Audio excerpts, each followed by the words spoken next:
கடந்த 3 மாதங்களில் டெங்கு காய்ச்சலினால் 53 பேர் உயிரிழந்துள்ளனர். கடந்த 4 நாட்களில் டெங்கு நுளம்பு பெருகும் வகையில் சூழலை வைத்திருந்த 776 பேருக்கு எதிராக வழக்கு தாக்கல் செய்யப்பட்டுள்ளது. களுத்துறை வஸ்கடுவ பகுதியில் டெங்கு காய்ச்சலினால் பீடிக்கப்பட்ட 23 வயது இளைஞன் உயிரிழந்துள்ளார். காய்ச்சலினால் பீடிக்கப்பட்ட நிலையில் பாணந்துறை வைத்தியசாலையில் அனுமதிக்கப்பட்ட அவர் டெங்கு காய்ச்சலால் பீடிக்கப்பட்டிருந்தமை உறுதி செய்யப்பட்டது. அதிதீவிர சிகிச்சை பிரிவில் அனுமதிக்கப்பட்டிருந்த நிலையில் இளைஞன் உயிரிழந்துள்ளதாக வைத்தியசாலை அதிகாரிகள் தெரிவித்தனர். இந்த வருடத்தின் இதுவரையான காலப்பகுதியில் நாடு பூராகவும் சுமார் 26,000 பேர் டெங்கு காய்ச்சலினால் பீடிக்கப்பட்டுள்ளதாக சுகாதார அமைச்சு தெரிவித்துள்ளது. இவர்களுள் 50 வீதமானவர்கள் மேல் மாகாணத்தில் பதிவாகியுள்ளனர்.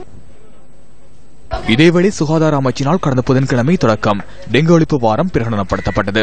இதுவரை சுமார் 24,000 டெங்கு பரவும் இடங்கள் அடையாளம் காணப்பட்டுள்ளதாக சுகாதார அமைச்சு சுட்டிக்காட்டியுள்ளது.